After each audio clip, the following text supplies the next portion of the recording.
ओए, एक मिनट रुक जा। क्या कर रहा है ये? बकरी क्यों अंदर घुसेड़ रहा है रक्षे में? कुर्बानी का बकरी लेकर जाएगा। नहीं नहीं, बकरी अलाउ नहीं है यहाँ, इंसान बैठ रहे हैं, तू बकरी को घुसेड़ रहा है, बाहर निकाल। अरे भाई मेहरबानी करो, हमारा मजबूरी। नहीं नहीं, कोई मजबूरी नहीं है, इंसान बैठे हुए हैं, ये सारे जा रहे हैं, मेरे कस्टमर है, किराया दे चुके हैं ये।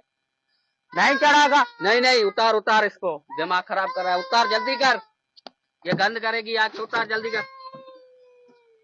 पता नहीं कहाँ कहाँ से आ जाते हैं।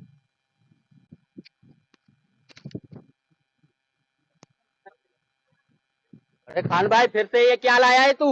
ओ भाई ये हमारा नानी अम्मा, ये फालज की वजह से ऐसे हो गया। अच्छा अच्छा, ठीक है ठीक है, एक मिनट रुको, जगह देते हैं तेरे को सही तरह से। ओए तू इधर बैठ, इसकी नानी अम्मा बैठेगी, वो इसको बिठा इधर। अच्छा इधर सीट पर बैठा है। हाँ हाँ, सीट पे बिठा, नीचे नहीं बिठाना, बेचारा वाली है, पता नहीं क्या क्या हो जाता है।